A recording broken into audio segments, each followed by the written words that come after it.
Oh, hello. It's so good to be with you again today, here on this refined and classy show, which we like to call Save World, Make Art. I'm here with the coach or the professor, Mr. Smarty Pants himself, Eugene Clark. Say hello, Eugene. Hello. And Hello, Matt. I'm here who am ready to I? talk art. Who am I, Eugene? You are the infamous, the number one, uh the the the infamous and the famous, super awesome, greatest guy in the world, uh also known as Matt Faulkner. Just love myself. All right. Oh my Thank you, gosh. Eugene. All right, today we're going. It is still kind of heroes, but we're just talking about murals in general, but in particular one mural. We're going to talk about the Diego Rivera industrial, what was it called? The industrial, I have it here. Diego Rivera, anyways, they were the industrial murals. Yeah, or it may be just called Detroit Industry, if I'm not Yeah, mistaken. yeah. So, uh, what do you know for the history of that, Eugene? It's in the Detroit Institute of Art. Yeah, so the little bit that I know is when Diego Rivera was first commissioned to paint the mural, the clients, which included Ford, the clients wanted him to paint just one wall in the room where these murals are. And Really? when Diego Rivera got there to begin his quest, he basically convinced them to let him do the entire room. Hmm.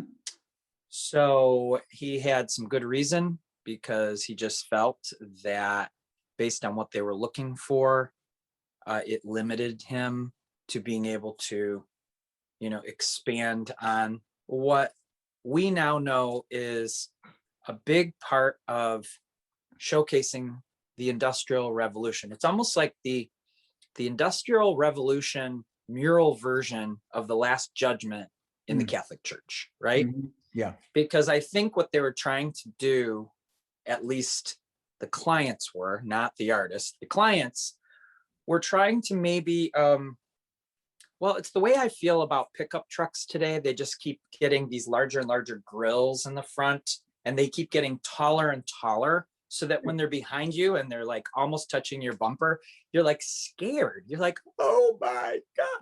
And I think that was what the auto industry was trying to present was, we are, we have machines, and we have all these people working in this place with gears, and you know what I mean? So anyway, I don't know if that was necessarily the effect that this had on the world. As we stand here now looking back, these were painted, gosh, I want to say in the 30s, maybe. Yeah.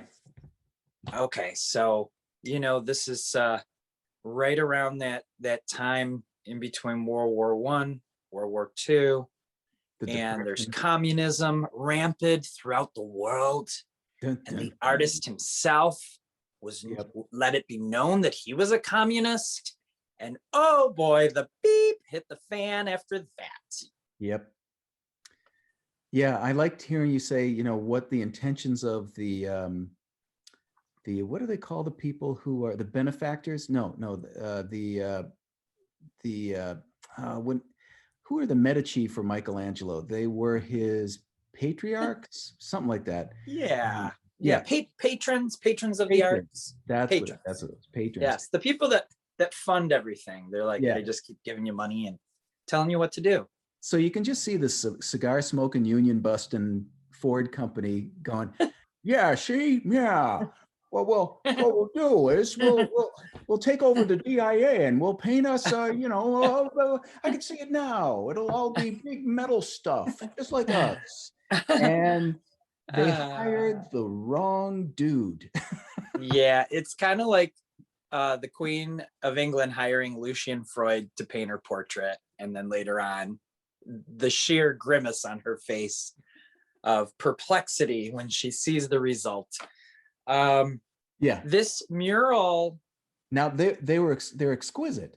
They are exactly what you would expect of, and like, did they not look at Diego's work prior to hiring him? I think not.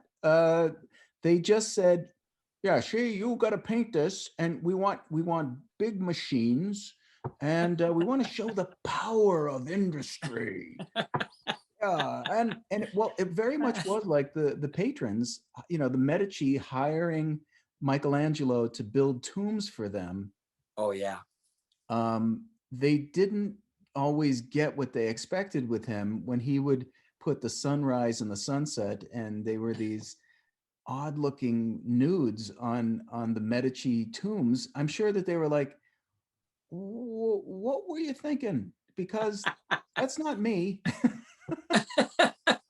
Well, speaking of nudes, I think one of the things that struck people after the fact was the fact that there was some nudity in these murals, not too prominent on the center of the walls, but no, but they did frame it.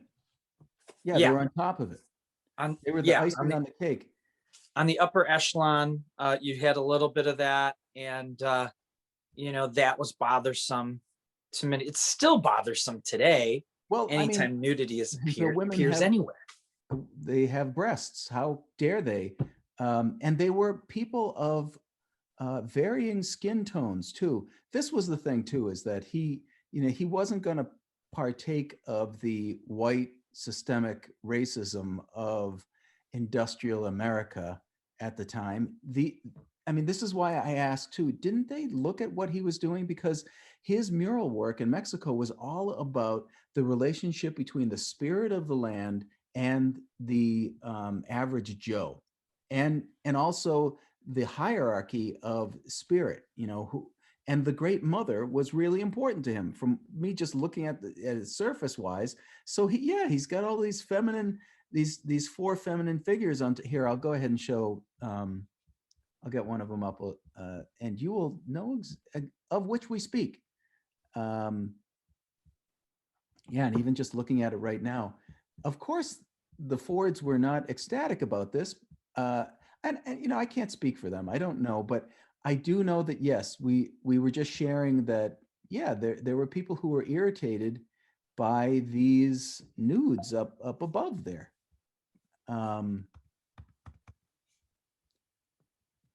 They're naked.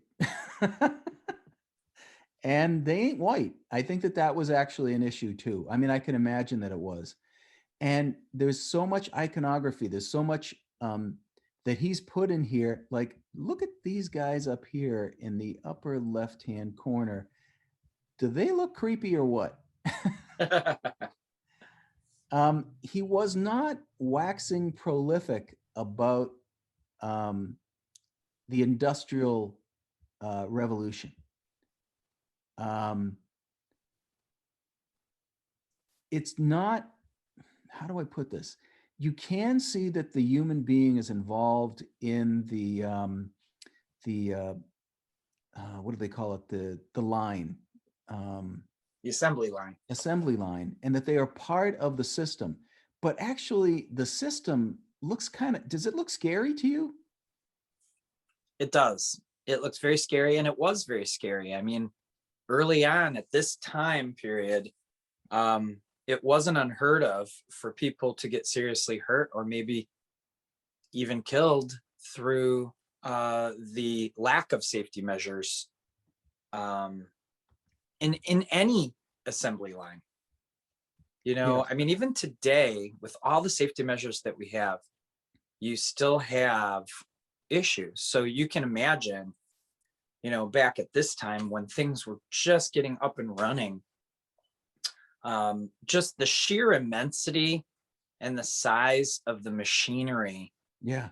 was so scary. And then, a lot of this machinery was powered differently than it is today. So you have these giant wheels that were powered by steam that you don't necessarily see in this image. But if you go to a place like Greenfield Village, there they are way in the back. And those things are so huge. Like they're taller than a two-story home. And the sheer immensity of this giant chunk of metal that's shaped like a circle and it's moving so quickly, just the thought that that thing, if it came loose, Yeah. where it would go and what it would leave in its path. Yeah, and like molten metal is being run along these rails. You can see with the cursor, and there's a guy tipping the tub of metal, liquid, incredibly hot metal. Yeah, people died. People died all the time. I Um, I got a chance to spend some time in the foundry at the College for Creative Studies. I take that back. I did cast a couple things, but most of the time I just went to watch.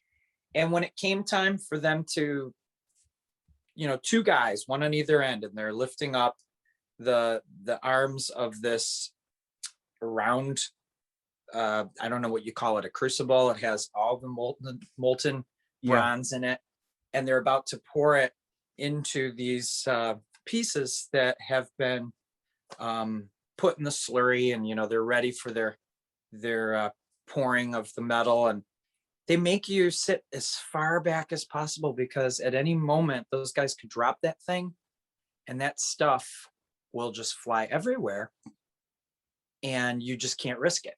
yep. And I think that I'm making up because I do. I think it's kind of funny that that the American industry hired this guy who was probably the last artist that if they'd really thought about it, to wax prolific about what industry has done for the common man. Inevitably he was going to show. I think that if you look at this too, the scale of the machinery dwarfs the human. And so the machine is more important than the man, than the individual. And I Yeah. wonder if do you think he was saying something with that? Was he purposefully doing that? Was it, could you just say, well, no, Matt, I mean, he was just drawing the scale, painting the scale of that's what it looked like inside. But I have a feeling too, like he didn't hold back from um, putting out there some of his beliefs about Yeah. the abuse of the union by the boss. Yeah, I think if the clients had their way, there would have been less presence of the human and more presence of the machine. Yeah, and that's where I'm sure, I think that they would have rather have a Norman Rockwell paint this, an illustrator, rather than a muralist. A muralist is got a message. Yeah. And that's where, like Norman Rockwell, he painted some edgy things in the 60s. I'm thinking of the Ruby, um, what's her name? The Bridges, Bridges, Ruby yeah. Bridges. I mean, but at this time, he would have painted something very much, he would have painted exactly what they asked him to paint, a bunch of cars and a bunch of smiling guys buffing up some Chevys or some Fords, and rightly so, from their perspective. But Yeah. what we got, because he didn't back down, now here's another thing as a painter. Let me ask you this. Look at the detail of the machinery. This guy definitely, don't you have the feeling like he went in and photographed the hell out or sketched Yeah. the insides of the factories and then Yes. came here and you see, okay, so he gave a mixed message or a complicated message. on the one hand, we got the machinery dominating the individual, right? And this is not, the man is the hero, this is not Yeah. the Renaissance here of the human being being celebrated. This is, let's look at the machines, right? Yeah. And so it could be said that, yes, he was bringing his communist ideas into this, right? Yeah. At the same time, they couldn't complain because he did paint the machinery. He did paint the details, the beauty of the inside of their factories, which they loved. So they couldn't sit there and go, you big jerk, Right. because he painted their factories. You Just know, the way they looked on the inside. when you think about it, this isn't too far after a famous silent film that came out by Fritz Lang called Metropolis, Mm-hmm. that really, I think, is sort of a precursor to what this entails. Fritz Lang's particular film was a fictional science fiction type of a futuristic film, like showing, what the future might look like, where we're all sort of entranced and, robotic and following the person in front of us. Mm-hmm. And there's all of this industry around us. And here is a depiction of the reality of that. Yeah. Yes. And he did every one of these. He did both ends. Yeah. So this is, if you look at the back and the top there, he's talking about the rise of aeronautics, and I can imagine too that, don't you think that when he sat down with Ford, they said, okay, listen, we want to see the inside of the factory. We also want to see airplanes, because we're making airplanes too. Yeah. And so he was assigned different things for each one of the panels. And this over here too, it's a little hard to see, but down here, this thing right here, oopsie, I think that's Henry and Edsel Ford right there. Yeah. Yep. They are there in all their glory, right there, sort of overseeing all that's taking place within the painting. Yep. So as a muralist, it's not quite the same thing as being an illustrator. No. And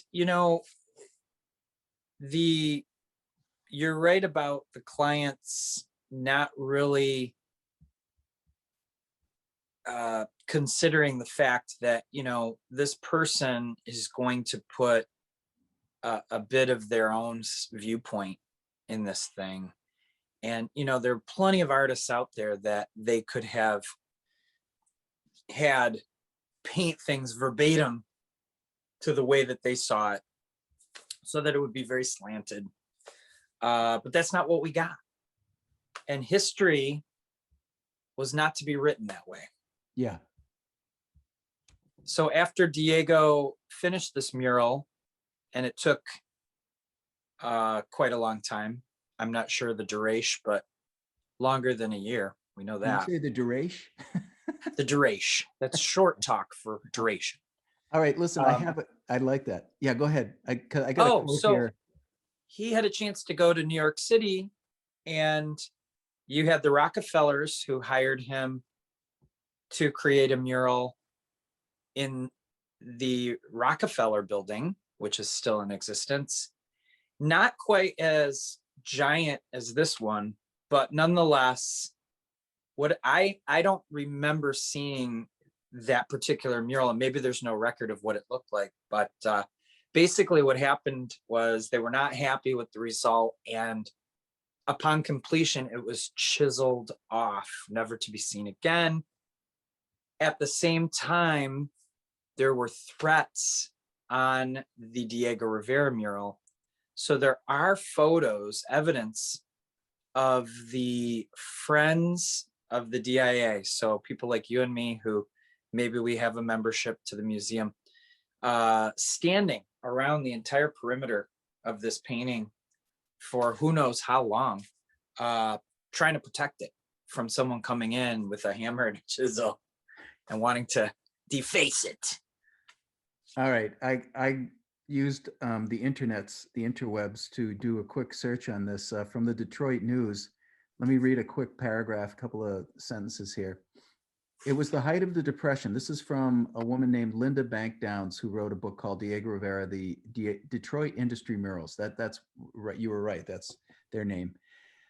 It was the height of the Depression, and a foreign artist was hired to paint the murals. Then there were nudes in it, and a laboratory with a child being vaccinated painted in the style of a nativity scene.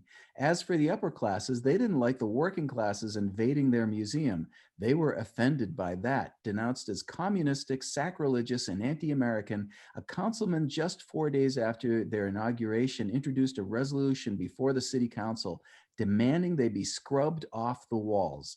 None of the city's 3 daily newspapers liked them. To the Detroit press, they were an enormity that would hit visiting public like a bolt. The Detroit News called them foolishly vulgar and somewhat surprisingly a slander to Detroit working men and called for their removal. The Detroit Free Press called them decadent art, adding they cannot be taken seriously. Wow. I guess That's they didn't amazing. like them. They didn't like them. And I wish that I could say I didn't know how that felt, but man, I've had my own share of being treated in a manner where you realize the people that actually hired you, they despise what you're doing. And they're not going to make your life easy at all. So my question is, how did we get to this point in history where we can look back and go, wow, these murals survived? How did we get here? Maybe, well, it is, you mean, how did they actually survive? Yeah, like those words. And I mean, those are the major papers. And these are, words coming not just from the papers, but from people in power in the city demanding that these things be removed. How did they not get removed? It's amazing. Yeah, I don't know. I mean, there's been plenty of work that gets destroyed. There's plenty of work that gets forgotten. There's plenty of work that we may not actually know about, like Vermeer's work. That's my cat, Molly, by the way. Hello. Like Vermeer's work that nobody really started to pay any attention to till like 350, 400 years after he was long dead. Wow. You know, I mean, it's, I, I, I think too that what is amazing to me is that not only did they not get destroyed, but they've stayed a topic of discussion. I'm sure that there are Yeah. people who could look at these now and have the same complaints. They're Oh, anti-American. They're communistic. Look at that. That's anti-Jesus. yeah. That's, how could he paint that? How could he? You know, when Yeah. in fact he's using the mother and child theme to um, elevate the average American mother and child. That every Yeah. mother and child is Mother Mary and Jesus. Every mother and child is that, or else nobody is, you know? Yeah. I mean, that's the way it could be looked at. But if you're going to look at it from a politics, we've got to irritate and annoy and terrorize and make people paranoid standpoint, yeah, you could look at these murals and go, oh my God, they're horrible in that light.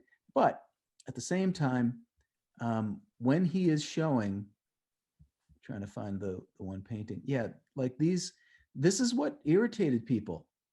This Yeah. is the great mother, the earth, in the form of a woman with dark skin, and her breasts are exposed, and that's her hip right there. Oh my God, nudity. This is disgusting, you know? Well, it's funny that that was even an issue because any museum worth its weight in salt, the Detroit Institute of Arts included, You can't help when you're trying to find these murals, you can't help but go through galleries filled with art that has nudity in it, whether it's sculptural or paintings. Nudity's all over in Well, this museum, but for some reason, this nudity was what was bothersome. yeah, and I gotta say, it's got to be about racism. It has to be part of it. Um, and I think also it's always amusing to see how that which is acceptable and that which it isn't, because at the same time, that there were movies that were being in the 1930s that were incredibly titillating sexually, uh, and people would go see them, and that was okay. Right. But in this particular instance, oh no, nude brown woman, we got to scrub this off the walls. This is polluting our children's minds, you know? This is amazing. So I feel like what was happening at this time and the sentiment and, down with the paintings, but yet they withstood all that to be around here now in the present. I feel like the same thing towards The Last Supper by Leonardo, which the entire building was basically destroyed where that painting is in the war, but that particular wall withstood the bombing and the painting still remains today. Right. I mean, yes, I think that's a great example. There's no way for me to really try to figure out, I don't know why it's still here. In consideration of all that was against it and could still be against these murals, I don't think it's going to happen now, but certainly in the first 20 years of its life, somebody could have done something to it, and why the Last Supper was standing, that one wall. I just read this recently too, the degree to which the damage happened during World War II from the Allied bombing, and how that one wall stayed up. I don't know how that works. Yeah, like I think that, my son plays baseball, and some nights the baseball gods are shining upon the team, and some nights the baseball gods are not. Yeah. I have to feel that way about art history gods when it comes to, what needs to be left for us to be able to look back upon. Whereas there's so much that isn't still with us. But what do the art gods want there to be remains of? And this is one of them. Yeah. Yeah. So this piece is thought-provoking. Yep. It's provocative in its imagery. It also is such a great example of fresco painting. Mm-hmm. And then when you look at that large panel on the main wall there, so much is implemented as far as the perspective that artists desire and make attempts at. And this is such an amazing rendition of the use of the perspective rule, that you can teach so much about perspective just through, a piece like this. And yep. Yeah, I mean, that's the other thing too, is that this thing is brilliant. That's not stopped people from destroying artwork in the past. No. But there is that aspect to it. I don't know. I mean, I certainly could see the puritanical, nutsy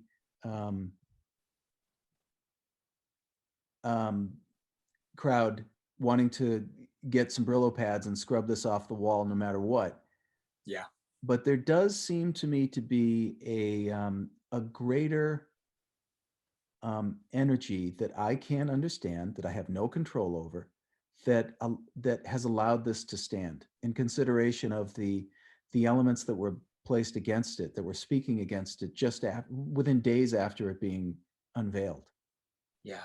I don't understand how it stayed up, because it's it is so communistic. It does speak so much about the community and less about America number one. you know? Well, so think about this. This was done in the 30s. Uh, you know, 30 years later, we're talking in the 60s, you know, you have unrest, you have race riots, you have Detroit, sort of the white flight, you know, you have like this transformation of and sort of changing of the guard, if you may.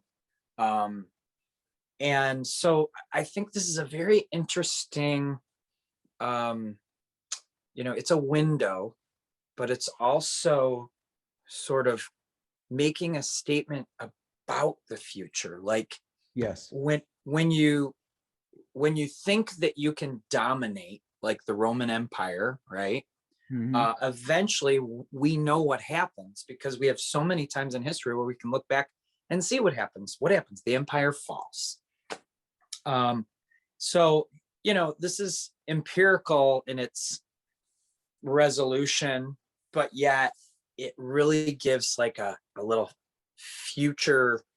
It points to the future, and it says, with those hands up above, and they're all different colors representing all the different people that were working on the line and down below. Those fists are, it's kind of like the Detroit fist, the Joe Louis fist, that's Yeah. the big sculpture. And you think about the African-American athletes in the Olympics who raised their arms and they got in trouble. The fist represents this almost like freedom image, you know? Yep. And so I feel like those up above are sort of beckoning to the people that, hey, you will triumph. You will triumph. I think too, I'm just going to take my last stab at it too, in that, you know, I still, I'm kind of stuck on that question. Why did they stay here when there was that kind of vehemence stacked up against them? And Yeah. all I can say is that what is important to me as a person who pays attention to the kind of energies in the world, right, that are beyond me, and works to have respect for that, is that he honored the great mother Yeah. in every shade that she comes in. Mm. Um, I'm going to point to that. I'm going to Yeah. say that, yeah, the great mother is honored in this, and that could be one of Spectacular. the reasons why it's here. I love it. Well, I think we're coming down to the end of our Yeah. Yep. our time for our episode here, but there's more to be told about this story of Diego Rivera, Yep. and we will tell it in a future episode. Yeah. As we got to look at the continue other our wall too. The what? We got to look at the other wall too. Yeah, we got to look at the other walls. We got to look at some of his work from Mexico. Talk about the images from the piece in New York, and then, you know, I got to see one of his murals in San Francisco. I think I mentioned that to you. We can talk about that too. So, Yep. Yeah, there's a lot more to discuss, and then of course Frida Kahlo. You know, you can't talk about Diego without talking about Frida, and vice versa. Yep. So we got to get into it. Yeah. This is. We will continue our conquest. Yeah, we for discussing art, great and small. Great and small. Yeah. Because it's all has its perspective. Yes. And we want to see those things. Okay. We do. Thank you, Eugene. Thank you. We're going to leave today with the theme song from that earth-shattering TV series from the 1960s, Wild Wild West. I forgot how it goes. I don't know how it goes either. Didn't you do something when you were singing it? It sounded like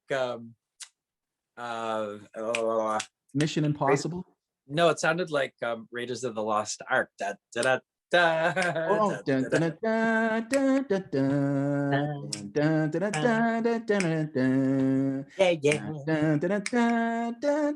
Thank you very much for joining us as Matt sings us out. I'm Eugene Clark. That's Matt Faulkner, and this is Save World Mega Art. Bye-bye, everybody. Bye-bye.